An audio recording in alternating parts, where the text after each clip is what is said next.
Hello friends, आपके अपने YouTube channel में सभी का स्वागत है। तो आशा है कि आप सभी अच्छे होंगे, मस्त होंगे। तो आज का टॉपिक है आपका सर्वनाम। सर्वनाम टॉपिक से पहले इससे पहले जो आपका टॉपिक कराया गया है वो संज्ञा टॉपिक कराया गया था। इससे पहले और भी कई सारे टॉपिक करा दिए गए हैं, लाइक आपका एसएससी, ये कि एसएससी जीडी, यूपी 3 पैड फिलहाल में हाल ही में 28 अक्टूबर 29 अक्टूबर को होने वाला है। एडमिट कार्ड सभी के आ चुके हैं। तो वो सारे एग्जाम को देखते हुए सारी क्लासेस चल रही हैं लगातार कंटिन्यू, और हिंदी की क्लासेस चली रही है। तो आप जाके जिसने भी नहीं देखा है वहाँ से देख सकते हैं, जिसका कवर नहीं हुआ है सिलेबस वहाँ से कवर कर सकते हैं, प्ले लिस्ट में जाके अपना देख सकते हैं। आपका समय ज़्यादा नहीं लेते हुए चलते हैं सीधा टॉपिक की ओर। तो आज आपका टॉपिक है सर्वनाम। सर्वनाम टॉपिक स्टार्ट करते हैं। सर्वनाम, सर्वनाम का मतलब किन शब्दों से मिलकर बना है? सर्वधन नाम, ठीक है, इससे मिलकर बना है ये शब्द। सर्व अर्थात सभी नाम का अर्थ संज्ञा होता है, जो सभी संज्ञाओं के स्थान पर प्रयुक्त हों सर्वनाम कहलाते हैं। सर्वनाम विकारी शब्द के अंतर्गत आते हैं। सर्वनाम का अपना कोई लिंग नहीं होता, बल्कि क्रियापद के आधार पर सर्वनाम के लिंग की पहचान होती है। जैसे वह स्कूल जाता है, तो इसमें सर्वनाम क्या है? वह, ठीक है। और वह स्कूल जाती है, तो इसमें यह कहा गया था थर्ड पॉइंट में कि सर्वनाम का अपना कोई लिंग नहीं होता, बल्कि क्रियापद के आधार पर सर्वनाम की पहचान की जाती है। ठीक है, वह स्कूल जाता है, तो सर्वनाम का अपना कोई लिंग तो नहीं है, लेकिन वो जाता है तो यहाँ से डिनोट कर सकते हो कि वो कौन होगा, वो मेल होगा, है ना, मेल होगा वो। ठीक है, वह स्कूल जाता है, लड़का होगा। ठीक, वह स्कूल जाती है, तो यहाँ भी वह है, यहाँ भी वह है। तो यहाँ से आप पता लगा सकते हैं क्रियापद के आधार पर कि वो उसका लिंग क्या है। ठीक है, सर्वनाम का। चलिए अगला पॉइंट है आपका फोर्थ। फोर्थ पॉइंट में कहा गया है कि सर्वनाम की पुनरावृत्ति को रोका जाता है। ठीक है, सर्वनाम जो आता है वो सर्वनाम क्यों आता है? क्योंकि सर्वनाम संज्ञा की पुनरावृत्ति को रोकता है। ठीक, फिफ्थ पॉइंट है सर्वनाम के प्रयोग से वाक्य की सुंदरता में वृद्धि होती है। सर्वनाम के प्रयोग से वाक्य की क्या होती है? सुंदरता में वृद्धि होती है। सर्वनाम दो दो तरह के होते हैं, एक होता है आपका मूल सर्वनाम, एक होता है आपका यौगिक सर्वनाम। तो मूल सर्वनाम की बात कर लेते हैं, तो वह छोटे छोटे से छोटा सर्वनाम होता है जिसमें कारक चिन्ह अर्थात परसर्ग लगाकर यौगिक सर्वनाम बनाए जाते हैं, वो मूल सर्वनाम कहलाते हैं। मूल सर्वनाम की संख्या जो होती है वो 11 होती है। कौन कौन से मूल सर्वनाम होते हैं? तो मूल सर्वनाम की बात करें तो मूल सर्वनाम 11 होते हैं, और वो होते हैं मैं, तू, आप, यह, वह, कोई, कुछ, क्या, कौन, जो, सो। ये आपके मूल सर्वनाम में आते हैं। अगला पॉइंट है कि मूल सर्वनाम प्लस कारक चिन्ह, ये मूल सर्वनाम कारक चिन्ह मिलकर क्या बनते हैं? यौगिक सर्वनाम बनते हैं। ठीक, मैं, मैंने, ठीक, ने क्या है? कारक चिन्ह है, तो ये क्या बन गया? मूल सर्वनाम मैं था और ने कारक चिन्ह लग गया, तो बना क्या?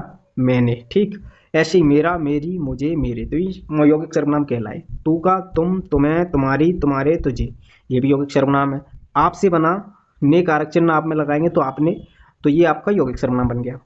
ऐसे ही आपको, आपसे, आपके द्वारा, आपके लिए, आपकी, आपके, आप पे, आप पर, आप में, तो ये आपके यौगिक सर्वनाम के अंतर्गत आते हैं। ठीक है, चलिए अपना अगला चलते हैं। नेक्स्ट है आपका सर्वनाम के भेद। सर्वनाम के भेद कितने होते हैं? सर्वनाम के 6 भेद होते हैं। एक है आपका पुरुषवाचक सर्वनाम, दूसरा निजवाचक, तीसरा निश्चयवाचक, चौथा अनिश्चयवाचक, पांचवा प्रश्नवाचक, छठवां संबंधवाचक।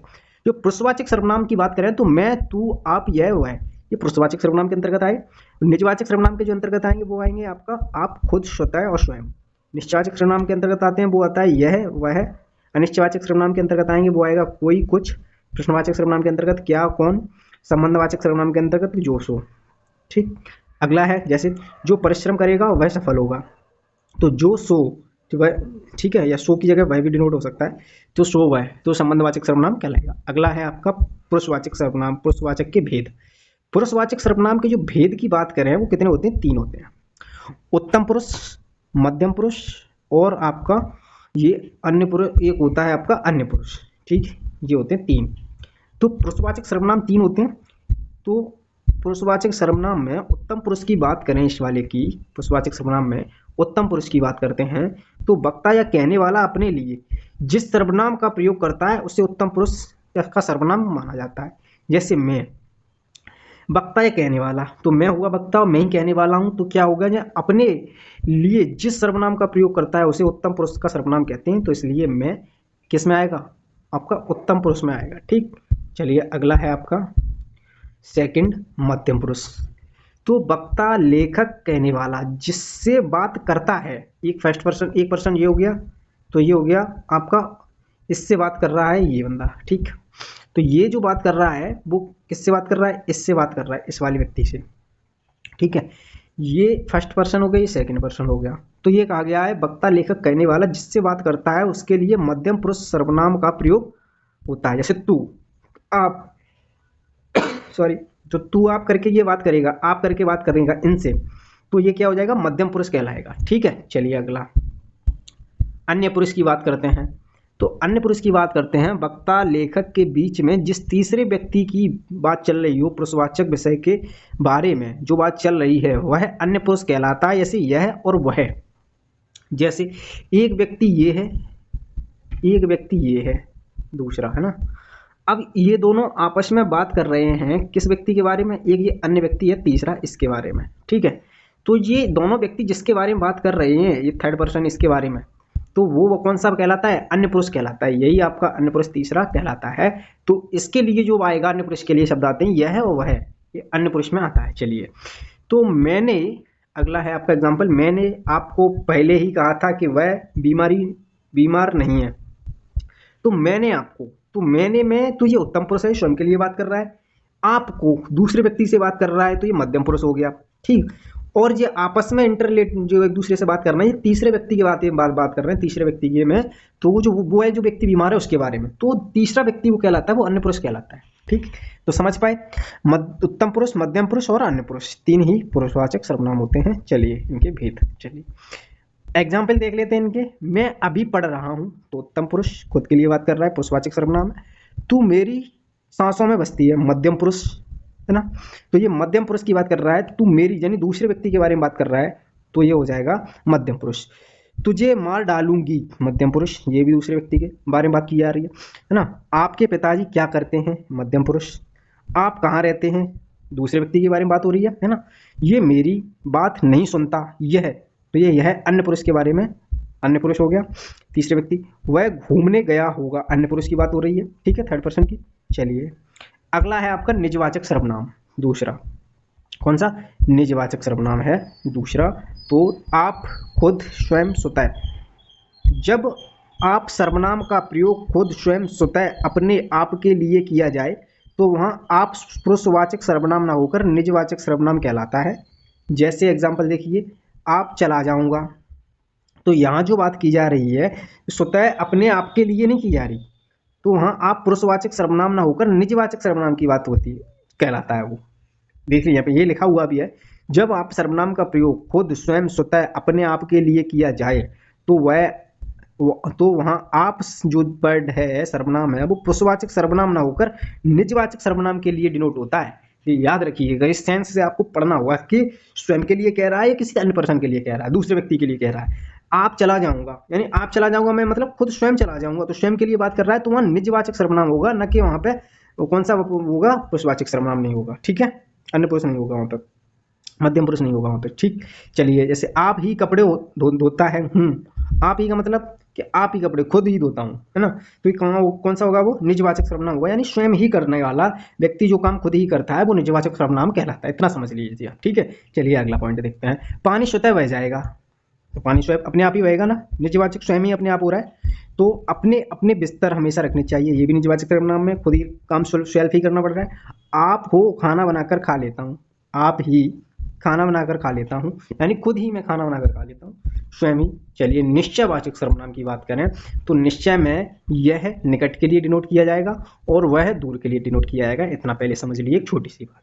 अगली बात पे यह है कि जब यह, वह, ये, वे, यदि सर्वनाम का प्रयोग निकट या दूर को बताने के लिए किया जाए, ध्यान से समझिएगा, जब यह, वह, ये, वे, यदि सर्वनाम का प्रयोग निकट या दूर की बात को बताने के लिए किया जाए तो ये निश्चयवाचक सर्वनाम कहलाते हैं। ठीक है, जब यह, वह का प्रयोग किसी संज्ञा के साथ हो तो वह निश्चयवाचक सर्वनाम कहलाता है। अगले में देख लीजिए, एग्जाम्पल के थ्रू समझिएगा। यह घोड़ा है, वह विलायती चूहा है, इसी का एग्जाम्पल दे रखे हैं। वह गाय है, वह मालती है, वे किताबें किसकी हैं, ये पेन मेरे हैं। तो ये आपके किसके हो गए, ये आपके एग्जाम्पल दिए थे निश्चयवाचक सर्वनाम के। ठीक, अगला है इसी में, अगला आपका नेक्स्ट अनिश्चयवाचक सर्वनाम, चौथा पॉइंट। अनिश्चयवाचक सर्वनाम में आता है कोई, कई और कुछ। कोई जो आएगा वो एकवचन के लिए आता है, कई जो आता है वो बहुवचन के लिए आता है। जब किसी सर्वनाम से वस्तु पदार्थ की निश्चितता का ज्ञान ना हो तो वे सर्वनाम अनिश्चयवाचक सर्वनाम कहलाते हैं। जब किसी सर्वनाम से वस्तु पदार्थ की निश्चितता का ज्ञान ना हो तो वे सर्वनाम अनिश्चयवाचक सर्वनाम कहलाते हैं। जैसे दरवाजे पर कोई खड़ा है, तो कोई खड़ा है तो सर्वनाम से वस्तु पदार्थ की निश्चितता का ज्ञान ना हो पा रहा तो वे सर्वनाम अनिश्चयवाचक कहलाएंगे। समझ पाए? आपके घर पर कोई आया, अब कोई आया, इंसान आया, लड़का आया, लड़की आई, तो कोई निश्चित नहीं है, तो निश्चित नहीं है तो अनिश्चयवाचक सर्वनाम कहलाएगा। दही में कुछ पड़ा है, निश्चयवाचक सर्वनाम में कुछ काम करो, कौन सा काम करो, पढ़ाई करो, क्या करो, कोई डिफाइन नहीं है तो अनिश्चयवाचक सर्वनाम है। सड़क पर कई व्यक्ति बातें कर रहे हैं, अब कई में तो नहीं पता कौन व्यक्ति बातें कर रहे हैं, ठीक है, तो कोई बातें कर रहे हैं तो ये भी अनिश्चयवाचक सर्वनाम में आएगा। ठीक, इसमें चलिए अगला है आपका प्रश्नवाचक सर्वनाम। प्रश्नवाचक सर्वनाम की बात करते हैं तो इसमें क्या कौन क्या आता है नॉन लिविंग के लिए और कौन आता है लिविंग के लिए। क्या की बात करें तो क्या आता है नॉन लिविंग जो निर्जीव वस्तु होती है और लिविंग यानी सजीव वस्तु के लिए। आगे देख लेते हैं निर्जीव और सजीव क्या है वो देख लेते हैं। जैसे जब किसी वाक्य में कौन क्या प्रश्नवाचक शब्द का प्रयोग निर्जीव व सजीव वस्तु पदार्थ प्राणी के लिए किया जाए तो वे क्या कौन प्रश्नवाचक सर्वनाम के अंतर्गत आते हैं। आप खाने में क्या लोगे, तो खाना क्या है, निर्जीव है, तो क्या निर्जीव के लिए आया ना, तो वह भी बताया था। आपके पास कौन बैठा है, कौन बैठा है, इंसान बैठा है, कौन बैठा है, तो कौन किसके लिए आएगा, आपका सजीव के लिए, और ये प्रश्नवाचक सर्वनाम में आएंगे कौन। आपके घर पर कौन है, तो ये भी प्रश्नवाचक। क्या कौन, ये दे रखे हैं इसमें, प्रश्नवाचक सर्वनाम के अंतर्गत आते हैं। चलिए अगला है आपका संबंधवाचक सर्वनाम। संबंधवाचक सर्वनाम की बात करते हैं तो संबंधवाचक सर्वनाम जो सो वह का प्रयोग भी करते हैं। ठीक है, संबंधवाचक सर्वनाम में जब किसी वाक्य में दो सर्वनाम परस्पर संबंधी हों, पहला पॉइंट। दूसरा है जहां किसी एक सर्वनाम का संबंध दूसरे सर्वनाम पर आश्रित निर्भर होता है वहां भी संबंधवाचक सर्वनाम कहलाता है। तीसरा पॉइंट कहता है कि जब किसी सर्वनाम का संबंध दो संज्ञा या दो सर्वनाम के साथ प्रकट हो तो वे संबंधवाचक सर्वनाम कहलाते हैं। जैसे वे सोहन के दादाजी हैं, तो वे सोहन के दादाजी हैं, तो ये भी संज्ञा और ये भी संज्ञा, तो दो संज्ञाओं को डिफाइन करें या दो सर्वनाम को डिफाइन करें तो वे क्या कहलाते हैं, संबंधवाचक सर्वनाम कहलाता है आपका वे। ठीक है, ये मालती की कार है, तो ये भी संज्ञा को डिफाइन कर रहा है, ये भी संज्ञा, ये भी संज्ञा। वह मेरा भाई है, ठीक, तो सर्वनाम है वह मेरा। चलिए यह गाय मेरे दोस्त की है, तो ये भी सर्वनाम, ये भी संबंधवाचक सर्वनाम के अंतर्गत ये आ रहे हैं। जैसी करनी वैसी करनी, जैसी वैसी। जितनी आमदनी उतना खर्च, ठीक है, जितना उतना, ये भी संबंधवाचक सर्वनाम को डिफाइन करता है। जैसा सुना था वैसा ही निकला, तो जैसा वैसा, तो ये एक ही मतलब संज्ञा को, एक जैसी संज्ञा को जोड़ रहे हैं, ये संबंधवाचक सर्वनाम कहलाते हैं। तो आज का टॉपिक सर्वनाम का गाइस कंप्लीट हुआ, और जिसने भी पिछली वीडियो की क्लासेस कंप्लीट नहीं देखी है वहाँ से देख सकते हैं। जिसका कोर्स कंप्लीट नहीं हुआ है, अभी पैट का एग्जाम हाल ही में आने वाला है, तो उसकी प्रिपरेशन आप बेटर से कर सकते हैं, अपनी तैयारी को मजबूत कर सकते हैं। जिसका अभी छूटा हुआ है कोई टॉपिक, मुझे कमेंट बॉक्स में कमेंट करके बता सकते हैं, मैं उस पर वीडियो लाने की कोशिश करूंगा। मिलते हैं नेक्स्ट वीडियो में नेक्स्ट टॉपिक के साथ। थैंक्स फॉर वॉचिंग, मस्त रहिए, खुश रहिए, मिलते हैं नेक्स्ट वीडियो में।